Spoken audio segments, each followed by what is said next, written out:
मित्र हो, महा-टी-ई-टी परीक्षा 2026 21 जून रोजी होणार आहे. हडप्पा संस्कृतीवर आधारित वन लाइनर नोट्स या व्हिडिओमधून पाहूयात. इसवी सन 1921 मध्ये पंजाबमधील कोणत्या नदीच्या काठी प्रथम उत्खनन सुरू झाले? आणि याचं बरोबर उत्तर असणार आहे रावी नदीच्या काठी. सिंधू संस्कृतीला हडप्पा संस्कृती हे नाव का पडले? बरोबर उत्तर असणार आहे प्रथम उत्खनन. हडप्पा येथे प्रथम उत्खनन झाल्यामुळे हडप्पा संस्कृती हे नाव पडले. पुढचा प्रश्न आहे, हडप्पा संस्कृतीला कोणत्या नावाने ओळखले जाते? आणि बरोबर उत्तर असणार आहे सिंधू संस्कृती. सिंधू संस्कृती असं दुसरं नाव हडप्पा संस्कृतीला आहे. हडप्पाच्या दक्षिणेला सुमारे 650 किलोमीटर अंतरावर कोणत्या नदीच्या खोऱ्यात मोहनजोदडो येथे उत्खनन झाले? आणि याचं बरोबर उत्तर आहे सिंधू. सिंधू नदीच्या खोऱ्यात मोहनजोदडो येथे उत्खनन झाले आहे. हडप्पा आणि मोहनजोदडो या दोन्ही स्थळांच्या उत्खननातून सापडलेल्या अवशेषात काय आढळते? तर साम्य आढळते. हडप्पा आणि मोहनजोदडो या दोन्ही स्थळांच्या उत्खननामध्ये आपल्याला साम्य आढळते. धोलावीरा, लोथल, कालीबंगन, दायमाबाद ही कोणत्या संस्कृतीची स्थळे आहेत? तर हडप्पा संस्कृतीची स्थळे आहेत. सिंधू नदीच्या खोऱ्यातील उत्खनन प्रामुख्याने आजच्या कोणत्या दोन देशात विखुरलेले आहे? आणि याचं योग्य उत्तर असणार आहे भारत आणि पाकिस्तान. हडप्पा संस्कृतीतील कालीबंगन हे ठिकाण कोणत्या राज्यात किंवा भागात आहे? तर राजस्थान या राज्यात किंवा भागात आहे. महाराष्ट्रातील हडप्पा संस्कृतीचे महत्त्वाचे स्थळ कोणते? तर बरोबर उत्तर आहे दायमाबाद. महाराष्ट्रात दायमाबाद येथे हडप्पा संस्कृतीचे अवशेष सापडतात. गुजरातमधील हडप्पा संस्कृतीचे प्रसिद्ध बंदर कोणते? तर बरोबर उत्तर असणार आहे लोथल. हडप्पा संस्कृतीचे प्रसिद्ध बंदर लोथल हे आहे.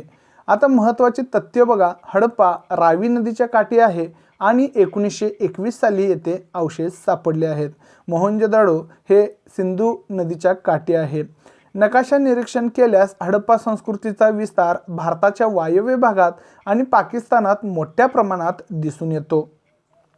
पुढचा प्रश्न आहे, घरे आणि नगररचना आणि मुद्रा आणि भांडी यावर आता आपण वन लाइनर नोट्स पाहणार आहोत. हडप्पा संस्कृतीतील घरे आणि इतर बांधकामे प्रामुख्याने कोणत्या विटांची होती? तर बरोबर उत्तर असणार आहे भाजक्या विटांची होती. हडप्पाकालीन घरांच्या मध्यभागी काय असे? तर चौक असे. हडप्पाकालीन घरांच्या मध्यभागी चौक असत असे.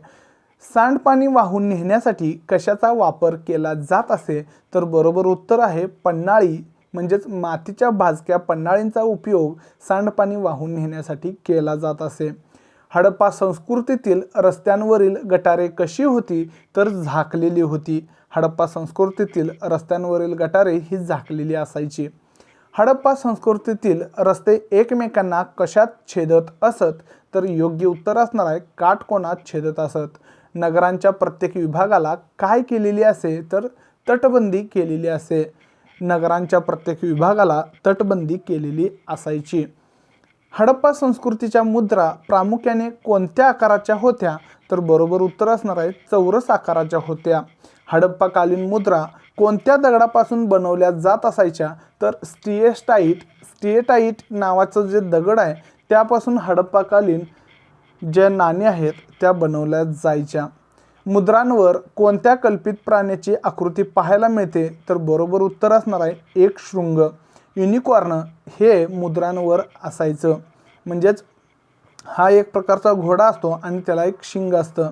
पुढचा प्रश्न आहे, हडप्पा संस्कृतीतील मुद्रांचा वापर कशासाठी केला जाई?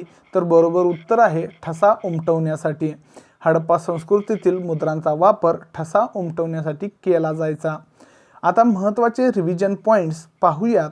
नगररचना ग्रीड पद्धत, म्हणजेच काटकोनातील रस्ते असायचे, सांडपाण्याची उत्तम व्यवस्था असायची आणि सार्वजनिक आरोग्याची जागरूकता असायची.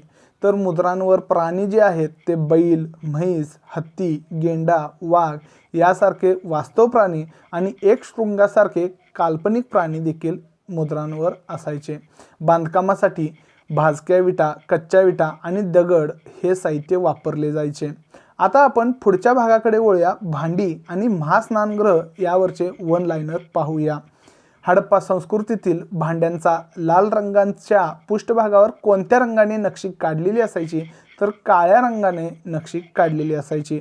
भांड्यांवरील नक्षीच्या नमुन्यांमध्ये प्रामुख्याने कोणत्या प्रतीकांचा समावेश होतो, तर बरोबर उत्तर असणार आहे पिंपळ पान, तसेच माशाचे खवले, वर्तुळे। भांड्यांवरील नक्षीच्या नमुन्यांमध्ये प्रामुख्याने पिंपळ पान किंवा माशांचे खवले, वर्तुळे हे काय असायचे, प्रतीक असायचे। हडप्पा संस्कृतीचे लोक मृत व्यक्तीचे दफन करताना शवाबरोबर काय पुरत असत, तर बरोबर उत्तर आहे मातीची भांडी। हडप्पा संस्कृतीचे लोक मृत व्यक्तीसोबत मातीची भांडी दफन करत। हडप्पा संस्कृतीतील एक प्रशस्त महास्नानगृह कोठे सापडले आहे, तर बरोबर उत्तर आहे मोहनजोदडो। हडप्पा संस्कृतीतील प्रशस्त असे जे महास्नानगृह आहे ते मोहनजोदडो येथे आढळले आहे। महास्नानगृहातील स्नानकुंडाची खोली जवळजवळ किती मीटर होती, तर बरोबर उत्तर असणार आहे 2.5 मीटर। महास्नानगृहातील स्नानकुंडाची खोली ही 2.5 मीटर होती। महास्नानगृहातील स्नानकुंडाची लांबी सुमारे किती मीटर होती, तर 12 मीटर होती। स्नानकुंडातील प्राणी झिरपून जाऊ नये म्हणून ती आतून कशाने बांधलेली असायची, तर याचं योग्य उत्तर असणार आहे पक्क्या विटांनी बांधलेली असायची। महास्नानगृहातील कुंडांची रुंदी सुमारे किती मीटर होती, तर 7 मीटर ही कुंडांची रुंदी असायची। हडप्पाकालीन महास्नानगृहात कशाची विशेष सोय होती, तर याचं योग्य उत्तर आहे पाणी बदलण्याची विशेष सोय होती। भांड्यांवरील एकमेकात गुंफलेली वर्तुळे हे कोणत्या संस्कृतीचे वैशिष्ट्य आहे, तर बरोबर उत्तर असणार आहे हडप्पा संस्कृतीची हे वैशिष्ट्य आहे। चला तर पाहूया महत्त्वाचे फॅक्ट्स किंवा तथ्य। मोहनजोदडो महास्नानगृह याची लांबी 12 मीटर, रुंदी 7 मीटर आणि खोली 2.5 मीटर होती। नक्षीकाम लाल रंगाच्या भांड्यावर काळी नक्षी केलेली असायची, तर मृत्यू संस्काराच्या वेळी शवासोबत वस्तू भांडी पुरण्याची प्रथा होती। आता पाहूयात लोकजीवन आणि व्यापार याबद्दलचे वन लाईनर नोट्स। बघा, हडप्पा संस्कृतीतील नांगरलेल्या शेताचा पुरावा कोठे मिळालेला आहे, तर बरोबर उत्तर आहे कालीबंगन येथे। हडप्पा संस्कृतीतील लोकांची मुख्य पिके कोणती होती, तर गहू आणि सातू म्हणजेच बार्ली ही मुख्य पिकं होती। गुजरातमध्ये मोठ्या प्रमाणावर कोणते पीक घेतली जाई, तर बरोबर उत्तर असणार आहे नाचणीचे पीक हे गुजरातमध्ये त्या काळात घेतले जात असे। हडप्पा संस्कृतीतील लोकांना कोणत्या कापड निर्मितीच्या कच्च्या मालाची माहिती होती, तर बरोबर उत्तर आहे कापूस। हडप्पाकालीन संस्कृतीतील लोकांना कापड निर्मितीच्या कापूस या कच्च्या मालाची माहिती होती। पुढचा प्रश्न आहे स्त्री पुरुषांच्या पोशाखात प्रामुख्याने कोणत्या वस्त्राचा समावेश होता, तर बरोबर उत्तर आहे गुडघ्यापर्यंतचे वस्त्र आणि उपरणे। बघा, स्त्री पुरुष हे गुडघ्यापर्यंतचे वस्त्र वापरायचे आणि वर उपरणे वापरायचे।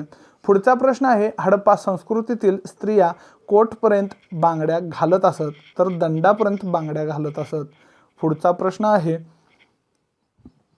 हडप्पाकालीन कलेचा उत्कृष्ट नमुना म्हणून कोणत्या पुतळ्याचा उल्लेख केला जातो, तर बरोबर उत्तर असणार आहे शाल ओढलेला पुरुष, ज्यावर त्रिदलाची नक्षी आहे। हडप्पाकालीन कलेचा हा एक उत्कृष्ट नमुना आहे। पुढचा प्रश्न पाहूयात, सिंधू नदीच्या खोऱ्यात होणाऱ्या चांगल्या दर्जाचा कापूस कोणत्या प्रदेशांना निर्यात होत असे, तर बरोबर उत्तर आहे पश्चिम आशिया, दक्षिण युरोप आणि इजिप्त। सिंधू नदीच्या खोऱ्यात चांगल्या दर्जाचा कापूस हा पश्चिम आशियामध्ये, दक्षिण युरोपमध्ये आणि इजिप्तमध्ये निर्यात केला जायचा। पुढचा प्रश्न आहे इजिप्तमध्ये मलमलचे कापड कोणाकडून पुरवले जात असे, आणि याचे बरोबर उत्तर आहे हडप्पा व्यापारी। इजिप्तमध्ये मलमलचे कापड हडप्पा व्यापाऱ्यांकडून पुरवले जात असे। पुढचा प्रश्न आहे हडप्पा संस्कृतीचा परदेशाशी चालणारा व्यापार कोणत्या मार्गाने होत असे, तर याचं बरोबर उत्तर आहे खुष्कीच्या आणि सागरी मार्गाने हा व्यापार होत असे। पुढचा प्रश्न आहे हडप्पा संस्कृतीतील कोणत्या ठिकाणी प्रचंड आकाराची गोदी सापडली आहेत, तर लोथल या ठिकाणी प्रचंड आकाराची गोदी सापडलेली आहेत। हडप्पा संस्कृतीचा सागरी व्यापार कोणत्या समुद्राच्या मार्गाने किंवा किनाऱ्याने चालत असे, तर अरबी समुद्राच्या किनाऱ्याने हा व्यापार चालत असे। आता ही गोष्ट लक्षात ठेवायची आहे. त्यावेळेचे दागिने जे आहेत ते सोने, तांबे, रत्ने, शिंपले, कवड्या आणि बियांचे बनवलेले असायचे. तर चांदी, जस्त, मौल्यवान खडे, देवदार लाकूड हे काश्मीर, इराण आणि अफगाणिस्तान येथून आणले जायचे, आयात केली जायचे. आणि मुद्रा बघा, काही मुद्रांवर जहाजांची चित्रे देखील कोरलेली आहेत, जे सागरी व्यापाराचे प्रतीक आहेत. आता हे हडप्पा संस्कृती जी आहे त्याची ऱ्हासाची कारणे काय आहेत याबद्दलचे वन लाइनर नोट्स पाहूया. हडप्पा संस्कृतीचा ऱ्हास होण्यास कारणीभूत ठरणारी नैसर्गिक आपत्ती कोणती? तर महापूर हे हडप्पा संस्कृतीचा ऱ्हास होण्यास कारणीभूत ठरणारी नैसर्गिक आपत्ती होती. पुढचा प्रश्न आहे, व्यापारातील घट कोणत्या संस्कृतीच्या ऱ्हासाचे एक कारण होते? आणि याचं बरोबर उत्तर आहे हडप्पा. हडप्पा संस्कृतीच्या ऱ्हासासाठी बाहेरील कोणाची आक्रमणे कारणीभूत मानली जातात? आणि यांचं बरोबर उत्तर आहे टोळ्यांची. हडप्पा संस्कृतीच्या ऱ्हासासाठी बाहेरील जी टोळ्यांची आक्रमणे आहेत ती कारणीभूत झालेली आहेत. पुढचा प्रश्न आहे, नद्यांची पात्रे कोरडी पडणे किंवा पर्जन्यमान कमी होणे यामुळे लोकांनी काय केले? तर स्थलांतर केलेले आहे. हडप्पा संस्कृती ही कोणत्या प्रकारची प्रगत संस्कृती होती? तर नगर संस्कृती होती. कोणत्या संस्कृतीने भारतीय संस्कृतीचा पाया घातला? तर हडप्पा संस्कृतीने भारतीय संस्कृतीचा पाया घातलेला आहे. समुद्र पातळीतील बदल आणि भूकंप ही कशाची कारणे मानली जातात? तर हडप्पा संस्कृतीच्या ऱ्हासाची ही कारणे मानली जातात. लोथल येथील अवशेषांच्या आधारे कशाची पुनर्रचना करण्यात आली आहे? तर गोदींची, किंवा जी बंदरं आहेत, बंदरांना पहिल्यांदा गोदी म्हणत असायचे आणि त्या गोदींची पुनर्रचना करण्यात आलेली आहे. चला तर महत्त्वाचा सारांश हा आहे की हडप्पा संस्कृती ही एक समृद्ध नगर संस्कृती होती. तिचा शेवट केवळ एका कारणामुळे झाला नाही, तर महापूर, परकीय आक्रमणे, पर्यावरणातील बदल, दुष्काळ, नद्यांची पात्रे बदलणे आणि व्यापारातील मंदी अशा अनेक कारणांमुळे ही संपन्न अशी संस्कृती लोप पावलेली आहे, हळूहळू लोप पावलेली आहे. महा TET परीक्षेसाठी तुम्हाला खूप साऱ्या शुभेच्छा.